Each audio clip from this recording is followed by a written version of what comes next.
حسبنا الله ونعم الوكيل نعم المولى ونعم النصير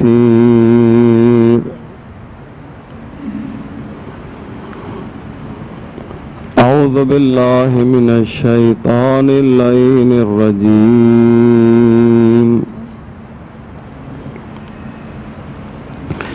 بسم الله الرحمن الرحيم الحمد لله رب العالمين والصلاة والسلام والتحية والإكرام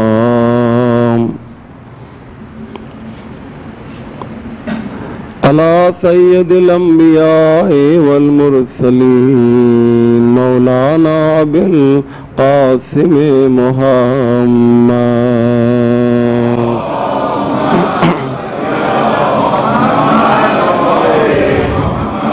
وآله الطيبين الطاهرين المعصومين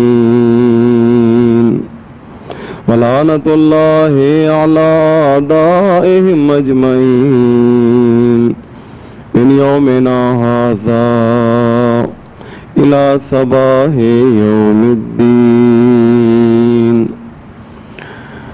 رب اشرح لي صدري ويسر لي أمري واحلل عقدة من لساني يفقهوا قولي أوصيكم عباد الله بتقوى الله أما بعد فقد قال الله سبحانه تبارك وتعالى وقوله الحق بسم الله الرحمن الرحيم أولئك أصحاب الجنة هم فيها خالدون صلوا على الله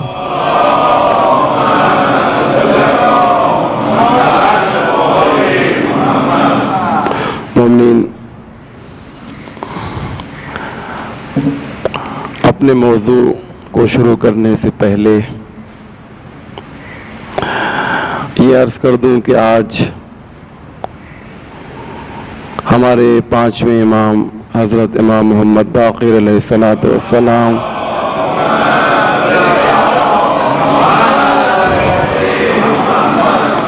کی شہادت کا دن ہے۔ آج 5 بجے جو ایک مجلس ایصال ثواب ہوگی اس میں اسی امام کا تذکرہ کیا جائے گا، آپ حضرات اس میں شرکت فرمائیں۔ لیکن ایک بات ضرور میں کہنا چاہوں گا امام کے سلسلے میں کہ یہ وہ امام ہے جنہیں باقر علم نبی کہا گیا، اور اس کی وجہ یہ ہے کہ امام کے علم سے اپنوں نے بھی فائدہ اٹھایا اور غیروں نے بھی فائدہ اٹھایا۔ جو اپنے تھے وہ ایک بلندی کی مینار پر پہنچے،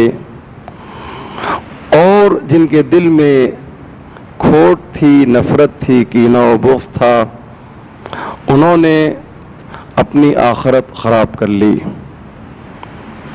میں صرف ایک بات جو بہت ہی اہم ہے، میں بامبے گیا ہوا تھا، ایک ہمارے چاہنے والے دوست عزیز ان کے گھر پہ بیٹھا ہوا تھا، تو میں نے ایک کتاب دیکھی جس کتاب کا نام ہی تھا ابو حنیفہ۔ یہ کتاب ایک عالم اہل سنت نے لکھی ہے۔ تو ہم نے کتاب کی فہرست انڈیکس دیکھنا شروع کیا، تو ابتدائی میں فہرست میں ایک بات مجھے ملی کہ امام ابو حنیفہ کے اساتذہ، ان کے استاد کون کون تھے۔ میں نے کہا یہ تو بڑی اچھی بات ہے، دیکھیں ہمارے امام کا کہیں اس میں تذکرہ ہے یا نہیں ہے جو ہم شیعہ دعویٰ کرتے ہیں۔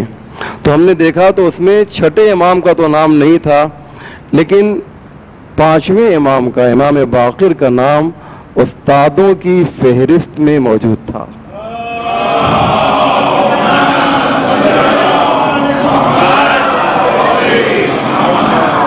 یہ بات بھی میں چھوٹے بچوں کے لیے عرض کر دوں کہ امام ابو حنیفہ کا ایک لقب ہے امام اعظم۔ امام اعظم، عظیم کی اس میں تفضیل ہے اعظم، شاید اگر میں غلطی نہیں کروں، میری انگلش بہت کمزور ہے، کہ عظیم کو انگلش میں گریٹ کہتے ہیں، اور جو اس کی اس میں تفضیل ہوگی وہ شاید گریٹسٹ، صحیح ہے؟ عظیم اور اعظم، تو امام اعظم یعنی گریٹسٹ لیڈر، امام یعنی لیڈر۔ اور ایک اور بھی اعظم ہے، اور وہ ہے شیخ عبد القادر جیلانی، انہیں غوث اعظم کہا جاتا ہے۔ غوث کا مطلب ہوتا ہے مدد کرنے والا، فریاد کو پہنچنے والا، تو وہ گریٹسٹ، اب اس کو انگلش میں ہیلپر کہہ سکتے ہیں، مدد کرنے والا، شاید یہ ترجمہ ہو۔ تو یہ دو اعظم گزرے ہیں ان کی تاریخ میں۔ ایک فی الحال ہمارا جو موضوع ہے وہ امام اعظم، یعنی امام ابو حنیفہ کو امام اعظم کہا گیا۔ اب مجھے یہ جملہ کہنے دیجئے کہ جس کے مکتب میں، جس کے مدرسے میں پڑھ کر انسان امام اعظم بن سکتا ہے، شاگرد امام اعظم بن سکتا ہے، تو وہ امام کتنا عظیم ہوگا۔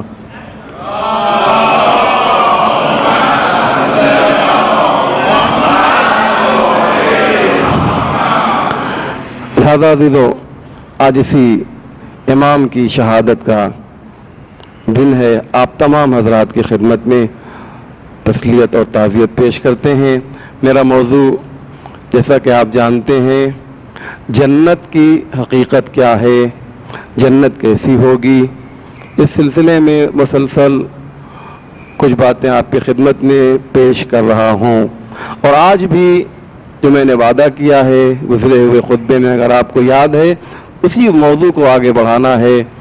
آپ کی خدمت میں عرض کیا تھا کہ جنت کتنی بڑی ہے، فرشتے کی اسپیڈ اور رفتار اتنی ہوتی ہے کہ وہ عرش سے زمین پر آتا ہے اور تلوار کا وار چلتا ہے، اور قبل اس کے کہ تلوار زمین پر پہنچے، فرشتہ عرش سے آتا ہے اور زمین پر اپنے پر بچھا دیتا ہے۔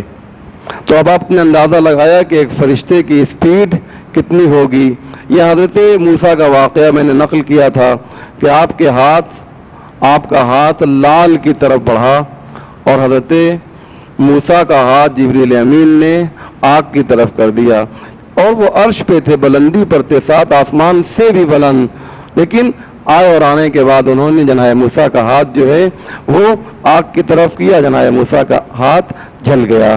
یہ آپ کا سنا ہوا واقعہ ہے، لیکن آج یہ بتانا ہے تو آپ نے اندازہ لگایا کہ یہی وہ فرشتہ جس کی اسپیڈ اتنی ہے کہ ہماری مشینیں، کمپیوٹرز، کیلکولیٹرز، یہ سب کے سب چیزیں فیل ہو جائیں گی، یہی وہ فرشتہ ہے کہ جو جنت گھوم نہیں سکتا ہے۔ آپ اندازہ لگائیں، آنے والے شخص نے پوچھا، امام آپ بتائیے جنت دنیا سے کتنی بڑی ہے؟ امام نے کہا اتنی بڑی ہے کہ تمہارے عقل میں بھی نہیں آ سکتی ہے۔ آئیے میں ایک مثال دوں جو ہمارے مفسرین قرآن اس مثال کو دیتے ہیں، بہت ہی خوبصورت مثال ہے کہ ہمارے عقل میں کیوں نہیں آ سکتی ہے، ہمارے عقل کا قصور ہے یا جنت اتنی بڑی ہے کہ عقل چھوٹی ہو جا رہی ہے؟ آپ سمجھ رہے ہیں؟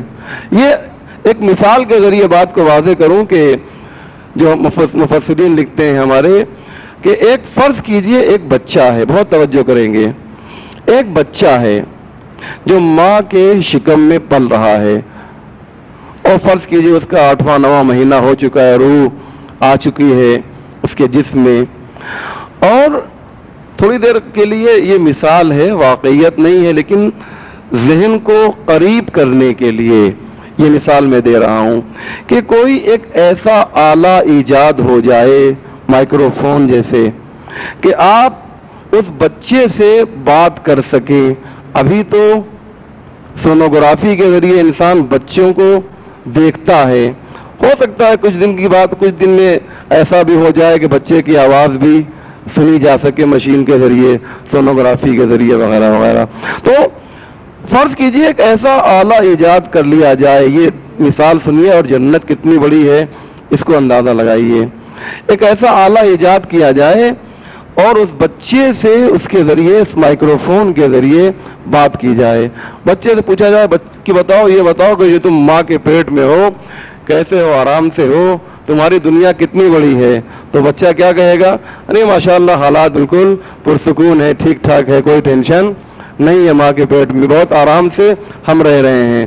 اچھا یہ بتاؤ کہ تمہاری یہ دنیا جو شکم مادر میں تم بسر کر رہے ہو، علیکم السلام، شکم مادر میں جو تم ہو، یہ تمہاری دنیا کتنی بڑی ہے؟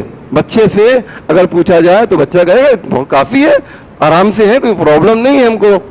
تو اب اگر آپ کو اس بچے کو سمجھانا ہو، بہت توجہ کریں گے، اس بچے کو آپ کو سمجھانا ہو کہ تمہاری یہ دنیا جو ماں کے پیٹ میں ہو، یہ کہاں بہت بڑی ہے. جب ماں کی شکم سے باہر آؤ گے تب دیکھو گے جو ہماری دنیا ہے کتنی بڑی دنیا ہے. اس میں زمین ہے، اس میں آسمان ہے، اس میں سمندر ہے، اس میں درخت ہے. انصاف سے بتائیے یہ وسعت جو دنیا کی ہے، یہ پھیلاؤ جو دنیا کا ہے، آیا اس بچے کو آپ سمجھا سکتے ہیں یا نہیں سمجھا سکتے؟ بچے کی عقل فیل ہو جائے گی. جس طرح کہ بچہ ماں کے شکم میں رہ کر ہماری دنیا کو نہیں سمجھ سکتا ہے، اسی طرح سے ہم اس دنیا میں رہ کر اس جنت کو نہیں سمجھ سکتے. لہذا یہ ہے دنیا کی وسعت، یہ ہے دنیا کی بزرگی. کتنی بڑی ہے یہ دنیا سے. تو اور اب آئیے میں بات کو اور آگے بڑھاؤں، کیونکہ بہت سے ٹاپکس ہیں، بہت سی باتیں ہیں اس سلسلے میں اور تفصیل میں بھی نہیں جانا ہے. اور اب دوسری بات جو ہے وہ یہ ہے کہ دنیا کے مقابلے میں جنت کی ایک خصوصیت یہ ہے کہ دنیا کو دار فانی کہا گیا ہے. دنیا کو دار فانی، فانی یعنی مٹ جانے والا گھر، یہ دنیا کو کہا گیا ہے. اور آخرت جو ہے وہ جاودان ہے، باقی رہنے والا ہے. اولئک اصحاب الجنہ ہم فیہا خالدون جنات عدن التی وعد الرحمن عبادہ بالغیب. میں اس کا ترجمہ کروں گا تو خدا کہتا ہے کہ مومنین تمہیں ایسی جنت دی جائے گی، بہت توجہ کریں گے، تمہیں ایسی جنت دی جائے گی جس جنت کی خصوصیت یہ ہوگی کہ وہ عدن ہے. عدن عین دال نون. عدن کا مطلب ہوتا ہے باقی رہنے والی. عدن کا مطلب ہوتا ہے نہ مٹنے والی جنت. بہت توجہ کریں گے عزیزو. لہذا جنت کی ایک خصوصیت یہ ہے کہ وہ جنت باقی رہنے والی ہے. اب میں اسی سلسلے میں بات کو آگے بڑھاؤں گا کہ جو لوگ جنت میں آ جائیں گے ان کے لیے قرآن کیا کہتا ہے. ایک آیت اور سن لیجئے. لا یذوقون فیہا الموت الا الموتۃ الاولی. جنت میں جو لوگ آ جائیں گے، لا یذوقون فیہا الموت، انہیں موت نہیں آئے گی. یہ قرآن کی آیت ہے عزیز، سورہ ہود کی. جنت میں جو لوگ آ جائیں گے لا یذوقون فیہا الموت الا الموتۃ الاولی، وہی موت جو دنیا میں آئی تھی نا، بس وہی ایک ہی مرتبہ مرنا ہے، بار بار جو ہے مرنا نہیں ہے جنت میں. یا ایک جگہ ارشاد ہوا عطاء غیر مجزوز. بہت اچھی آیت ہے یہ وہ عطا ہے پروردگار کی، یہ وہ عطا ہے پروردگار کی کہ غیر مجزوز، جو منقطع نہیں ہوگی، جو کنٹینیو رہے گی. جو باقی رہے گی. یہ عطا پروردگار ہے. جو جنت میں مومنین کو ملے گا وہ چیز باقی رہنے والی ہے. تو آپ نے اندازہ لگایا عزیزو کہ جنت میں جو رہے گا اسے موت نہیں آئے گی. کون سا کمال ہو گیا؟ یہاں پر ایک اعتراض ہے، میں اس اعتراض کا جواب دینا چاہتا ہوں. قرآن کی اس آیت پر ایک اعتراض کیا ہے، اور اعتراض یہ کیا ہے کہ آپ جو یہ کہہ رہے ہیں کہ جنت میں جو لوگ آئیں گے انہیں موت نہیں آئے گی، تو یہی بات تو جہنمیوں کے لیے بھی ہے. تو کون سا سرخاب کا پر لگ گیا جنتیوں کو؟ کون سی خاص بات ہو گئی؟ اس کا جواب سنیے. صاحب مجمع البیان علامہ طبرسی، کبھی مجھے وقت ملے گا تو علامہ طبرسی کے بارے میں بتاؤں گا، کتنے بزرگ عالم ہیں یہ. علامہ طبرسی جن کی مشہد مقدس میں قبر بھی ہے، اور ماشاءاللہ لوگ جاتے ہیں تو ان کی قبر پہ بھی زیارت کرنے کے لیے جاتے ہیں. علامہ طبرسی نے لکھا، اس کا جواب دیا ہے. جواب یہ دیا کہ میں مطلب آیت پھر پڑھوں، لا یذوقون فیہا الموت الا الموتۃ الاولی. جنت میں جو آئے گا اسے مرنا نہیں ہے. اعتراض کیا ہوا ہے کہ جہنم میں بھی جو جائیں گے ان کو بھی مرنا نہیں ہے. جلیں گے، گوشت جلے گا، کوئلہ بن جائے گا، پھر حکم خدا سے دوبارہ گوشت ظاہر ہوگا، پھر جلے گا، کوئلہ ہوگا، پھر ظاہر ہوگا. دیکھیے دنیا میں جو پھانسی دی جاتی ہے، پھانسی کی سزا بہت ایزی، ایک مرتبہ شوٹ کر دیا ختم، چند منٹ یا چند سیکنڈ جو کچھ بھی لگتا ہوگا تکلیف. لیکن جہنم میں جن کو سزا ملے گی، دیکھیے جنت کی نعمتیں تو بہت اچھی ہیں، لیکن جہنم کی جو سزا ہے وہ بھی بہت ہی تکلیف دہ ہے. اگر مجھے یاد رہا تو انشاءاللہ ایک دو خطبے جہنم کے بارے میں بھی آپ کی خدمت میں پیش کروں گا کہ جہنمیوں کی کیفیت کیا ہوگی. لیکن فی الحال اتنا سن لیجئے کہ جہنمیوں کو بھی موت آنے والی نہیں ہے. تو پھر اللہ نے خاص کر یہ کیوں کہا کہ جنتیوں کو موت نہیں آئے گی جنت میں؟ علامہ طبرسی نے لکھا کہ زندگی کا مزہ اس وقت ہوتا ہے جب اس میں کوئی مٹھاس پائی جائے. آپ نے اندازہ لگایا، جنت زندگی در حقیقت جنتیوں کی ہوگی. جہنمی تو چاہیں گے کہ خدایا اس تکلیف سے بہتر یہ ہے کہ ہمیں موت دے دے. آپ اندازہ لگا رہے ہیں؟ لہذا اللہ نے جنتیوں کے سلسلے میں جو آیا اس کے اندر، اور بڑی اچھی بات ہے آپ دیکھیں کہ کوئی چیز بھی دنیا میں ایسی نہیں ہے کہ جو پائیدار ہو، جو باقی رہنے والی ہو. کسی چیز کو بھی آپ لیجئے، کبھی نہ کبھی آپ نے کپڑا بنایا کوئی دن میں خراب ہو گیا. مثال کے طور پہ آپ نے مکان بنایا، مکان آج اچھا ہے، 2 سال کے بعد پالوں گا صاحب پھر کلر کر رہے ہیں. دروازہ بنایا، یہ خرابی وہ خرابی. گھر میں آپ نے لائٹ کے لیے وائرنگ کرائی، کل وائر خراب ہو گیا. تو یہ سب تبدیلیاں آ رہی ہیں نہیں آ رہی؟ کیوں؟ اس لیے کہ اس میں ہمیشگی نہیں ہے، پائیداری نہیں ہے. لیکن جنت میں جو چیز آج جیسے ہے وہ چیز ہمیشہ ویسی ہی رہے گی. یہ میں کہہ رہا ہوں اور آپ سن رہے ہیں، اس کو تصور کیجئے تو بڑا لطف آئے گا آپ کو کہ آج جیسا ہمارا پہلے سے محل ہے ایسا 10 سال کے بعد بھی رہے گا، 50 سال کے بعد بھی رہے گا، 1000 سال کے بعد بھی رہے گا. اور ایک جملہ میں کہوں، آج جیسی ہمیں حور ملی ہے وہ 50 سال کے بعد بھی ویسی رہے گی، 100 سال کے بعد بھی ویسی رہے گی. تو یہ جنت کی خصوصیت ہے یا نہیں ہے؟ آپ نے شادی کیا صاحب 18 20 سال 25 سال، اس کے بعد صاحب 50 سال کے بعد مانوں گا بیوی کی جھریاں پڑ گئیں، اب کسی لائق نہیں. لیکن جنت میں ایسا نہیں ہوگا.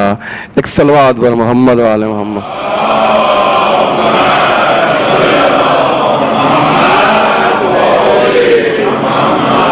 اہلا وسہلا. تشریف لائیے مولانا. السلام علیکم. آئیے آگے آئیے، ادھر تشریف لائیے.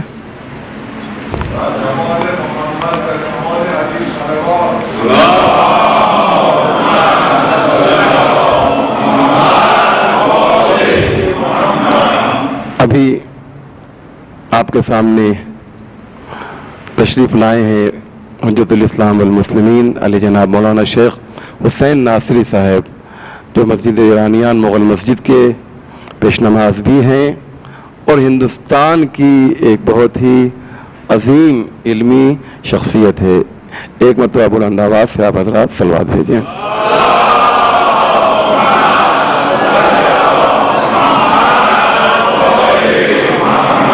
تو جنت کی خصوصیت میں بتا رہا ہوں، وہ یہ ہے، جنت کی خصوصیت یہ ہے کہ جنت پائیدار ہے، باقی رہنے والی ہے. علامہ مجلسی رحمۃ اللہ علیہ نے ایک بہت ہی اچھا واقعہ لکھا ہے عزیزو، میں اسے آپ کی خدمت میں پیش کروں، آپ کو بھی اچھا لگے گا.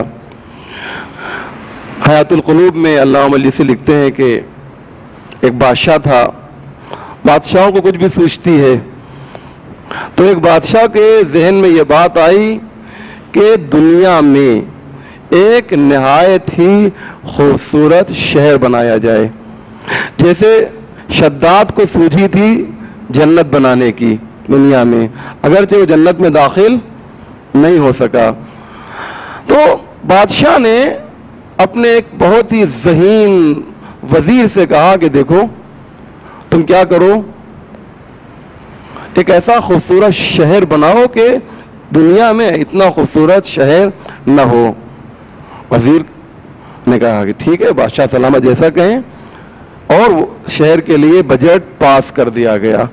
اب ظاہر سی بات ہے کہ ایک گھر تو بنانا نہیں ہے، ایک محلہ تو بنانا نہیں ہے، ایک سڑک تو بنانی نہیں ہے، بلکہ پورا شہر بنانا ہے. تو اس کے لیے کیسا بجٹ پاس ہوا ہوگا آپ تصور کر سکتے ہیں. خلاصہ یہ ہے کہ شہر تیار کرنے کے لیے بجٹ پاس ہوا اور وزیر نے کام شروع کر دیا. زمانہ گزرتا گیا، کئی سال گزر گئے، کیونکہ بادشاہ کا حکم تھا کہ شہر ایسا بنے کہ اس میں کوئی نقص اور کوئی عیب موجود نہ ہو.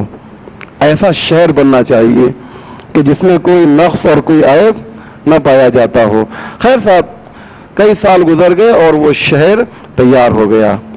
وہ شہر خوبصورت سا شہر تیار کیا، اور وزیر کو ظاہر سی بات ہے کہ وزیر کے سر کے اوپر بادشاہ کے غصے کی تلوار لٹک رہی ہے. کہیں اگر خدا نہ خواستہ کچھ گڑبڑ ہو گیا تو آج ہمارا کام تمام ہو جائے گا. لہذا ایسا شہر بناؤ کہ جس میں کوئی نقص اور کوئی عیب نہ پایا جائے. چنانچہ عزیزو شہر تیار ہوا، اور اب کہا بادشاہ صاحب تشریف لائیے، یہ ہم نے شہر آپ کے حکم کے مطابق کہ کوئی نقص و عیب نہ ہو، ہم نے ایسا شہر بنایا ہے کہ جس میں کوئی نقص بھی نہیں کوئی عیب بھی نہیں.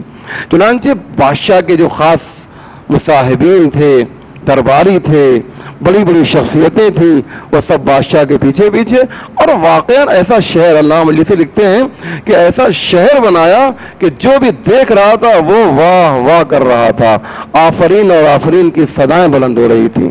چنانچہ یہ جب شہر تیار ہو گیا، بادشاہ نے دیکھا، سب نے تعریف کی، بادشاہ کو بھی یہ شہر بہت پسند آیا. اور جب پورا شہر دیکھ لیا، چیک کر لیا، تو سب مطمئن ہو گئے کہ نہیں شہر بہت اچھا ہے. واپس دربار میں آئے، درباری بیٹھے رہے. ان درباریوں میں سے ایک بوڑھا درباری بھی تھا، ایک گوشے میں بیٹھا ہوا تھا. کہا بادشاہ سلامت، آپ کہتے ہیں کہ اس شہر میں کوئی نقص اور کوئی عیب نہیں ہے، لیکن میری نگاہ میں اس شہر میں ایک نقص پایا جا رہا ہے. میری نگاہ میں اس شہر میں ایک عیب ہے، ایک نقص پایا جا رہا ہے. سارے درباری پریشان کہ اتنا خوبصورت شہر، اتنا اچھا شہر، اور یہ کہہ رہا ہے کہ اس شہر میں ایک نقص ہے، ایک عیب پایا جا رہا ہے. آخر وہ کون سا نقص ہے، کیسا عیب پایا جا رہا ہے؟ تو درباری سب مخاطب ہوئے، بادشاہ مخاطب ہوئے، کہا اگر آپ ہماری جان بخشیں تو میں بتاؤں کہ اس میں عیب کیا ہے. کہا ہاں بتاؤ. کہا اس شہر میں، توجہ کریں گے عزیزو، اس شہر میں سب سے بڑا نقص یہ ہے کہ یہ ایک دن فنا ہو جانے والا ہے. ایک دن یہ شہر مٹ جانے والا ہے، ختم ہو جانے والا ہے. تو بادشاہ نے کہا کیا کوئی ایسا بھی شہر بنتا ہے، کیا کوئی ایسا بھی ایریا ہے کہ جو فنا نہ ہو؟ تو اس بوڑھے انسان نے کہا ہاں ایک ایسا شہر بھی ہے، ایک ایسا شہر بھی ہے کہ جو کبھی بھی فنا نہیں ہوگا. کہا وہ کون بناتا ہے, وہ کہاں ہے؟ کہا وہ اس دنیا میں نہیں بلکہ ہمیں اس دنیا کے بعد جو آخرت میں جانا ہے, اگر ہمارے اعمال اگر ہمارا کیریکٹر بہتر ہوگا تو اللہ ہمیں ایسا شہر عطا کرے گا کہ جس میں کوئی فنا بھی نہیں ہے, جس میں کوئی نقص بھی نہیں ہے, جس میں کوئی عیب بھی نہیں ہے, جس میں کوئی کمی بھی نہیں ہے.